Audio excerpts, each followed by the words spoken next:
for Black women who even pre-pandemic were the fastest growing group of business owners, entrepreneurs. Why do you think that's so, Joy? I mean, why at that point? Why do you think the numbers are moving or showing this trend? We're underpaid for the same jobs.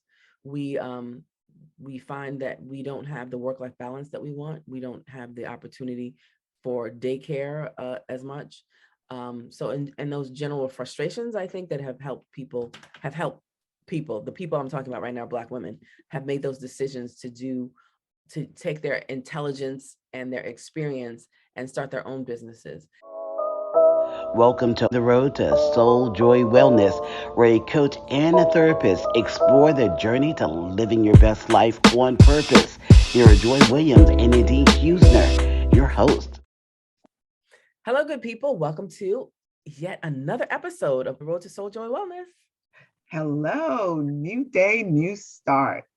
Joy, we were talking before about the Great Resignation, and I wanted us to continue the conversation about what has happened, right? What are those trends? What do they look like? And um, people moving into action. So, what were those stats again, Joy? Well, I was talking about for Black women who even pre-pandemic were the fastest growing group of business owners, entrepreneurs, and that through the pandemic, it's a trend that's continued, right? So there was a decline in Black-owned businesses in the beginning of COVID pandemic, but Black women have led the pack in creating the number of new businesses. So in April of 2020, the businesses put a hit, but women of color sort of brought that back. Why do you think that's so, Joy? I mean, why at that point? Why do you think the numbers are moving or showing this trend? I think for another reason for Black women, I think we in the workforce are not receiving what we should, right? We're underpaid for the same jobs. We find that we don't have the work-life balance that we want. We don't have the opportunity for daycare as much. So and those general frustrations, I think, that have helped people, the people I'm talking about right now, Black women, have made those decisions to take their intelligence and their experience and start their own businesses. And really, quite frankly, it's been easier to start a business. We are still facing some of the same discrimination, like because the access to capital is the number one issue for people in starting businesses. So even the opportunities during COVID, like the payment protection plan program, which gave 60% of white business owners money, only gave 29% of Black business applicants received money. So we're figuring it out despite that. So, we are MacGyver, right? Give us a rubber band and a paper clip and we can make some stuff happen. My word of the day today is for all the women who are taking a leap and betting on themselves. And the word today is Luke 1:37, and this is the ESV version. For nothing is impossible with God. Say it again. For nothing is impossible with God. Take that with you as you build your business. So it's easier now in some sense for those businesses that are operating online, but other businesses that are operating in person and providing other food services, they've found ways of expanding. Like I just think of, because I saw the other day, the Slutty Vegan. They create vegan hamburgers, vegan burgers in Atlanta, and that business is taking off because the other thing that we do is we do quality work and we do what the community needs and wants. So I think those are some of the things that have made that happen. So it afforded an opportunity for some people to resign their jobs and some people to start their second job, right? Their side hustle, as it were. So I think that's the other reason. I think for many of us, there's always a side hustle, right? There's always a side hustle. And I think that downtime, that hard reset we had with COVID really gave us an opportunity to sort of sculpt that side hustle into our dreams. That I recently saw a quote about your dream does not have an expiration date. And it's an opportunity for us to start living those dreams of really being in business for ourselves. I know as a mother, I love that flexibility. Although when you're in business for yourself, there really isn't a lot of time, right? Your time is very precious and you have to be very disciplined and structured with that. But it's a wonderful thing when you step out and you're like, I can do this. I have this in me. And so often, like you had mentioned before, is that in the workplace you kind of feel like you're not really not you're not appreciated for what your contributions are. And sometimes you may feel like they're even overlooked. So going into business for yourself and really taking the courage to step out and know that you can do this, because we spend so much time making other people wealthy that we lose hope for ourselves, or we get discouraged when after a day of trying to make wealth for ourselves we say, oh, we'll give up on that, but we'll work years and years in a job that's not paying us what we want. So I think um, entrepreneurship is a wonderful thing, and it has risk, and people have to believe in themselves, and that's where the belief in yourself and having the courage to do it has to step into play. Yeah, that's a really good point. And I like what you were saying about your dream doesn't have an expiration date. Because I think some people, I remember I was telling my mother about some job recently. I don't remember what the job was. She's like, oh, that might be a good stepping stone. I'm like, how old do you think I am? So how many stones am I supposed to be stepping on? Like, really, we have to really be focused. And I think that's the thing. You have to really be focused. And the pandemic said for us, gave us a time to say, let's focus on what we really want. Like, and how can we get what we really want?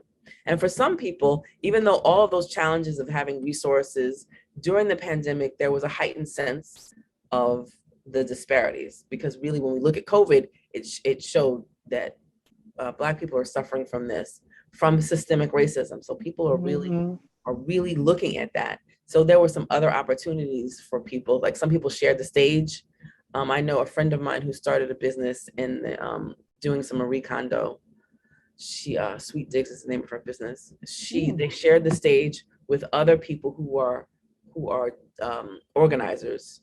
So with people with bigger audiences. So that got her Mhm. out there more, and then to connect with people, because a lot of this is about networking and creating that network. And in a pandemic sense, creating your virtual network is what we're doing, right? We're using social media to do that. So I think some of those things benefited people because they were more immediately connected to other Mhm. people, and then trying to figure out other ways of Mhm. expanding and growing their business and learning about business, even virtually. I think more people have access to information. Mhm. Mhm. Absolutely. Um, and we do have more access, but sometimes I think people get discouraged because they don't know where to start. Where do I look? Where do I find? How do I network? I mean, we put those words out there and we say, "Oh, just go and network." But when you've been somewhat isolated, the question is, well, what does that look like? And it's small, right? Just starting out, really, whatever little steps you take moving you towards one relationship, telling people, because what I do find is interesting is that when people start their business, you'll often hear, or people will, the people in their network will say, I never knew I never knew that's what you wanted to do. I never knew. And we don't share our dreams. So your network could start just immediately in your circle by just sharing with people what your passions are, what you want to do. And they'd be like, huh, okay. Because we keep it in our internal world. And we expect that everybody are mind readers and they should just figure it out. Well, didn't you see 4 years ago when I wore that little bow? That was my creation. They were like, yeah, didn't make that connection, but okay. Yeah, that's very true. We don't share as much as we should, and we don't know, like you were saying, where to search for some resources. So some things, like I am a junkie of information, webinars, so free information. I'm also a proponent of paying for information. And I think in this environment, you have to figure out what exactly you need. And when you don't know, I think it can definitely be overwhelming to people, because there's a Mhm. whole thing on social media marketing, and you can spend all your time doing social media marketing and not have a product to market, right? And just Mhm. go on social media. So I think figuring those things out. Like there are Harlem, since I live in Harlem Business Alliance, and then there's the Economic Development, Mm-hmm. I forgot what it stands for, but they do webinars for free and give you information. So people should look locally. And then one thing Mm-hmm. that's across the country is SCORE. So which Yeah. stands for senior something, I don't remember, but that you can get a mentor for free. And they have courses that you can pay for, but they have some free opportunities of getting some guidance, and then some basic how to start your business. Do you want to protect yourself, start an LLC, S corp, depending Mm-hmm. on what your business is. And I think just the fundamentals of that. I think a lot of people who were starting their businesses didn't think of themselves as entrepreneurs. They're Mm-hmm. just starting a business. They're just self-employed, right? Yeah. And now, You're and right. it's changed. So there's a lot of entrepreneurship going on. Yeah. When you started, what did you think of yourself when you started your first? I just thought I was self-employed. I never even considered it as as me being an entrepreneur. Um, you're right. And what makes it so, at what point then do you become an entrepreneur and you're no longer just self-employed? That's the question, right? Right. So I think if you can think of it differently. So if you think of it as um, every person who's self-employed could consider themselves an entrepreneur. So that, but in businesses, you have lifestyle businesses. So businesses that sustain you and Mm-hmm. the lifestyle you live. Mm-hmm. And then there's scalable businesses that grow and have lots of other employees. So so when we think of, I'll just use Facebook as an example. When it started, right, the goal of it has always been to get a lot of other people on that platform. So it Mm-hmm. started as the goal was to be a scalable business. So sometimes people start their lifestyle business and figure out how to make it into a scalable business. Sometimes that could be developing a franchise for that business that they do. And sometimes it could be just because they found some great thing and they're Mm-hmm. taking part of what their business is and making it scalable. But because we've sort of upscaled the terminology in that, there are other resources available. There accelerators that people Mm-hmm. can join, and an accelerator is an opportunity for people to learn a lot about business and have Mm-hmm. other people give them helpful insights. And And often often many those, communities have those too. yeah. I mean, we have one here in there's one in Daytona that I'm aware of where they do amazing work, really giving those resources, trainings, webinars, and they even offer office space for the entrepreneur, which I never considered myself like, oh, so that's what I am. Yeah. And that because we sort of upscaled the terminology. It's like when they professionalize a role and they say, you need these requirements now, you need this degree. You could actually do it without it. So they professionalized it. So we professionalized Entrepreneurship, yeah, entrepreneurship. self-employment. Yeah. Yeah, Yeah. yeah. So because there are a lot of people, if you think of some of the things that we've always seen and we've always known as Black women growing up in America, we've always seen Black women run hair salons. We've always seen Black women run daycare, right? Some people Restaurants. health, restaurant. We've always seen that, and some of those people may or may not have thought of themselves as entrepreneurs. And then when we think about what it takes to be, because most of those are small business owners. So I think it takes like 35 million before you're not a small business owner. So most business owners that personally running a small business, even if it's a large business, it's a small business. So if we think of all those resources that can help us during those times, even though some of these things are more difficult to do and to get, but Mhm. you should explore them. And then if you have this business and you become certified as being a minority business and a women-owned business, it opens up the pool of you getting clients. And that requires not just doing the work of filling that form out and getting certified, you have to network with the people. So this goes back to that term, right? Networking with the people. And so I Mhm. find for me, what works as networking is going to events and connecting to people Mhm.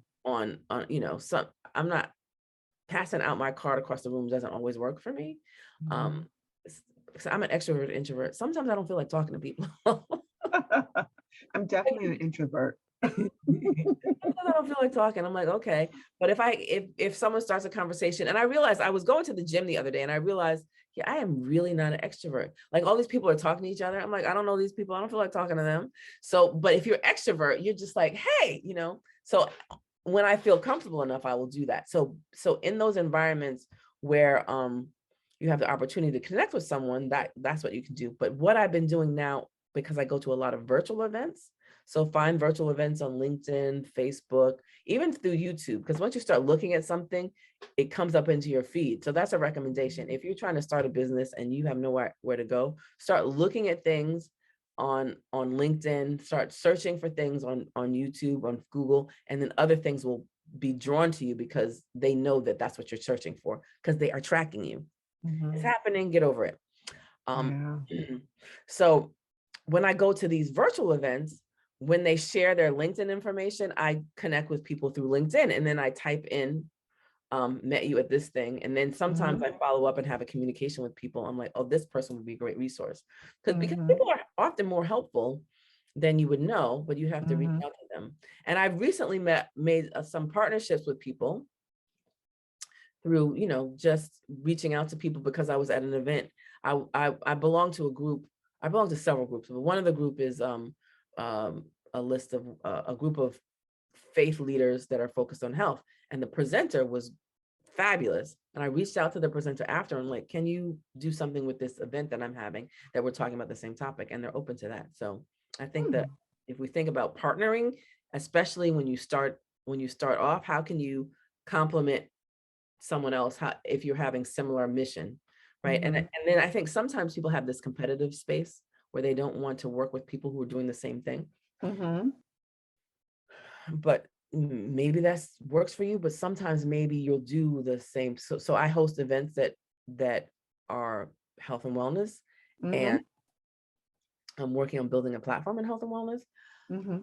But I invite other people. And the other night I had someone do yoga and she was, can I share my website? I'm like, yeah, because even though I want to share this platform, I want people to come to this platform, I also want people to be able to have their own platform. So when we look at the majority platforms, that they will do that too. They'll support one another on their own platform, and then they'll support one another on another platform. So we have to use some of those strategies. Okay.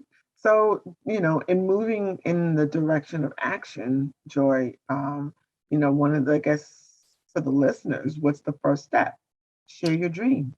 Share your dream. Just tell someone, don't presume that people know who you are, know what you're thinking. Share your dream, and then network. And just connecting with one person, they may not be fully in the vision of what you want to do, but even if it's a part of what you want to do, connecting them because they may connect you to someone else. And the third thing that I'm hearing is partnership. Like no man is an island. We don't stand alone. We stand unified. And just getting into those circles because it's a beautiful thing that happens when people are together sharing ideas, in that forum of networking and making those connections. And if you've ever been in a networking circle, when you walk out, you feel like there's nothing you cannot do. I mean, you really feel excited and energized because there's going to be at minimum one person, one connection that's really going to sort of, put a little spark, a little more spark into so you can take it to the next level or just keep moving forward. So in getting our listeners into action, those are the three things, when you're sitting there and you just sort of feel overwhelmed with, where do I start? Start by telling people your dream. This is what I want. And one thing, because you were talking about networking, it made me think of, if we think of it of how we make friends, we don't necessarily think when we start talking to people, they're going to be our friends. So going back to way back in the day when we became friends, and it requires that you give on both sides. So you're not just asking people for stuff, you're being a friend to get a friend. I think if we think of it that way, I think it's a great example. Yeah. So if you think of it, we're making professional friends, And then Mhm. we can be a resource because we know other things than what we're looking for to people. Because Mhm. often that's what I love doing. When people tell me something, I say, oh, do you know that person? And I'm like, let me connect you to that person. Mhm. Or have you heard this? Have you heard this? I just read this article, and that can be helpful. Because I know that's Mhm. one of the things that's really challenging for people, that networking. They don't like that idea, but I do like, that is step number 3. The first one was, share your dream. Mhm. What was number 2? Networking. Network. Networking, yeah, finding those, making those relationships and getting in those networking circles. Yeah. Yeah, and the third one is partnering. Like, and sometimes it's just interesting when I think, and again, this is my anecdotal perspective, right? I think oftentimes when we think about starting a business, we think we have to be the beginning and the end. And sometimes just getting people who share the same vision, financially, who may want to kind of join in with you and to start your business up. It doesn't have to be just one, doesn't have to be just you. It can be other people. You can get your family and here's, investors and those kinds of things. Of course, you have to have a strong plan because no one's going to give you their money, for something that's not fully thought out. But just really thinking outside of the box that it doesn't just have to start and end with you. Yeah, that's a great idea. Especially it depending on what your business is, because if you think of it, if um you're doing one project or you're doing one portion of your business to start, especially if you're feeling like people are nervous and scared about doing things, like what little thing can you do to help you move in that direction? And that partnering, if some of what you're doing can be done as an event, who would you Hmm. invite to the event? Who could you partner in the event? And I think if we Hmm. look at social media now, there's so many people having events and speakers, and they have all these different speakers presenting, and those are other Hmm. platform ways of making things happen. So I think, Black folks are really great in the social media usage, right? So we have to make sure that we're good on the social media, Hmm. and for our own business, and that I think can be overwhelming for people because there's so many places to be. Hmm. So they have to pick each one little thing and say, okay, we're going to do this. Yeah. Yeah. But the Yeah. traditional things still work too. I mean, it's great to advertise on social media, Hmm. especially if you have a local business and you locally show up, right? So I do things online, I do events, and then I have a contract with people that Hmm. I show up at their office and I do things. So I Hmm. didn't get that Hmm. from social media. I got it because I have relationships. Yeah. Um, and yeah, and that's the thing, relationships, building friendships. Building friendships. So it'll be Wonderful. interesting to see if Black women continue to be the driving force in entrepreneurship, Hmm. and to see, as we discuss, like the diversity, equity, and inclusion, as we discuss that more and there are more resources available, because there are a lot of grants available, how Black women will thrive. I think in the last few months, I've heard of more Black women who are who are running scalable business, getting more than $1 million, which Yeah. in funding, which it has been like 0.1% or 1%, Hmm. some low figure. I probably misquoting that, but more people are getting money, and not Hmm. all just for Black focused business. Like the people, their consumer base, Hmm. might not just be for Black people. So there are some that are making more strides. So it's exciting to see that we can have all the options and create the life we want, because that's the goal here, is to create. Hmm. Okay. Wow, this was really great, Joy. So now, are you going to call yourself an entrepreneur now? Now I am. Now I am instead of self-employed. I'm gonna write it in on the forms. Yes, that'll be great. So yes, this Yeah. was a fun conversation. We have more fun conversations to come. Check us out, share with your friends. We thank you for joining. Join us next time as we continue to focus on living our best life on purpose. Thank you for joining us on this episode of Road to Soul Joy Wellness. We hope you enjoyed the show. Please leave us a review on Apple Podcasts. We love your feedback and a chance to answer your questions, and we may even share your ideas on the show. Until the next time, enjoy your time on the road to Soul Joy Wellness.